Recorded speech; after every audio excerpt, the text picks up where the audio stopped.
As anyone who's lived through a Tahoe winter can tell you, a reliable car with good traction and a heater is a necessity up here in the mountains. On some winter days, it can become virtually impossible to travel without some sort of motorized transport, forcing people to drive cars even if they live close to their destinations. In Tahoe, going to places like school, work, or the grocery store all require the use of fossil fuels.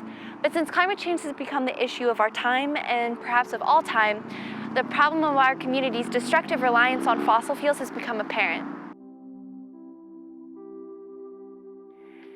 As millions around the globe experience severe droughts, wildfires, and other natural disasters due to climate change, countless companies and political figures deny the very existence of human-accelerated climate change in order to maximize short-term profits and finance elections. I'm sure that most of you have heard someone ignore or question the existence of the imminent dangers of climate change. Tweets like these led many to believe that climate change is trivial or doesn't exist at all. Climate change does exist, and it is very serious. We see its effects every day. It may be difficult to visualize the impact that a 0.9 degrees Celsius increase in our global temperature may have on our everyday lives, but we can see its major effects if we care to take a look. This past January, a month that few in the northern hemisphere would consider a fire season, forest fires burned over 2,337 acres in California. In 2020, fires worsened by rising temperatures burned over 10,000 homes and took over 30 human lives. Your house may not have burned down, but this is your problem too. The effects of climate change will one day arrive on your doorstep. And if you do not speak up now, don't expect anyone to speak up for you. Climate change is a massive threat that must be addressed, and our city and school district have finally started to pay attention. In 2017, the South Lake Tahoe City Council signed a resolution committing the city to receive 100% of its energy from renewable sources by 2032. And the Lake Tahoe Unified School District followed the city's lead by committing to receive 100% renewable energy by 2030 and committing to replace the district school bus fleet with newer electric buses. In fact, LTUSD received its first electric bus this past December. I'm Christy Blach. I'm the transportation supervisor for Lake Tahoe Unified School District, and I basically set up all the routes, put the drivers behind the wheel of the bus to go pick up the kids, bring them to school, bring them home. What we hope to gain and what we all like to do is have a cleaner environment. We've got the diesel buses that we run all the time. This is our first electric bus with the school district. So when I started, we had old 5 speeds and 10 speeds, and they were not clean running diesel buses.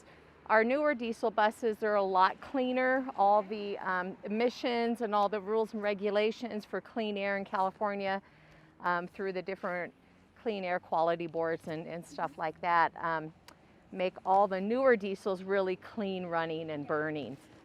But having electric fuel, which is no fuel at all, there's nothing at all. Promising to move to renewable energy and replace older vehicles with newer EVs is great, but the doing is far more difficult than the saying. Electric vehicles need charging stations to function, and how can we be sure that the power used to drive them doesn't simply come from fossil fuels being burned miles away? We had the pleasure of talking to Exline, a key figure in the Tahoe environmental community, about these changes and what's being done to meet these goals. My name is Exline. I work doing land use planning consulting work. So really what that is city planning, resource planning, all those kind of things, watershed planning.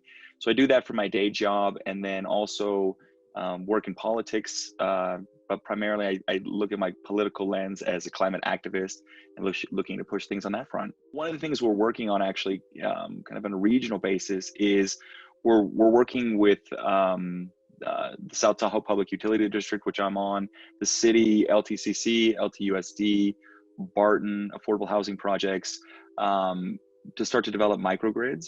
And so what a microgrid would be solar installation with coupled battery storage. And so we would start to develop kind of citywide microgrids. And so that way our buses would be charged by the solar generation we're doing here locally. So from our kind of fuel, if you will, for the buses, to our solar, to what heats your house, to the school, would all be done and kept here locally. And that's important for safety reasons, but also as kind of a function of like local economics. Keeping all your money internalized locally helps to keep wealth locally as well. So it's a real benefit for a lot of different fronts. But most importantly, I would say the environment and some of the safety reasons as well. Microgrids are a great idea, but they will take money and time to implement. Exline suggests that the process of implementing self-sustaining microgrids would take at least 10 years once started. And the price of solar arrays, batteries, and other infrastructure is not trivial. We need to find temporary solutions while bigger social change develops. We need to change the way our power is generated for our current grid in order to buy time for microgrids and other major changes in the way we live. These are concerns we raised to Matt Newberry from Liberty Utilities, the South Lake Tahoe Power Supply Company, about where and how the Tahoe power supply is currently being generated and what's being done to make both the power supply and our roads cleaner. Liberty has about 250,000 solar panels at 2 major installations in Nevada. So that is the Liberty-owned generators, right? We don't own any big power plants. What we can't produce ourselves, we buy off of NV Energy. Now, from NV Energy, it's a mix, right? They have a lot of various resources. They have hydroelectric from the Hoover Dam. They've got geothermal. They've got some wind, and then they've got a lot of solar. And then they balance it out with other traditional generation. We are moving in the right direction, but we're not close to the finish line. We might be largely renewable when conditions are perfect, but unfortunately, the times when solar power generation are at its peak are not the times when power consumption peaks. And this doesn't solve the problems that gas and diesel vehicles create. In order to be truly green, we need a major change in the way we live, with microgrids that are powered by renewable sources and a change in the way we travel. Public transportation, biking, and walking will all need to replace our beloved cars when getting from point A to point B. Heidelberg, Germany is a pioneer in the frontier of alternative transportation. Through the use of bicycle superhighways, incentives to drive electric vehicles, incentives to not own cars, and by increasing green public transportation, the mayor of Heidelberg hopes to decrease the city's carbon emissions and increase the city's standard of living. By decreasing the number of cars on the road, and by getting people to walk, ride, or take public transportation, the city will become less congested, there'll be less traffic, and as people exercise more, they too will become healthier. We here in South Lake Tahoe are far away from such a goal. Unfortunately, bicycles and walking are not a year-round solution in Tahoe because of our heavy winters, and a simple bus ride to school could take over 30 minutes. Plus, public transportation will never be a realistic alternative as long as it requires people to sacrifice far too much time. L2SD's Bus 12 is a move in the right direction, but we have a long way to go if we want to make our town truly green.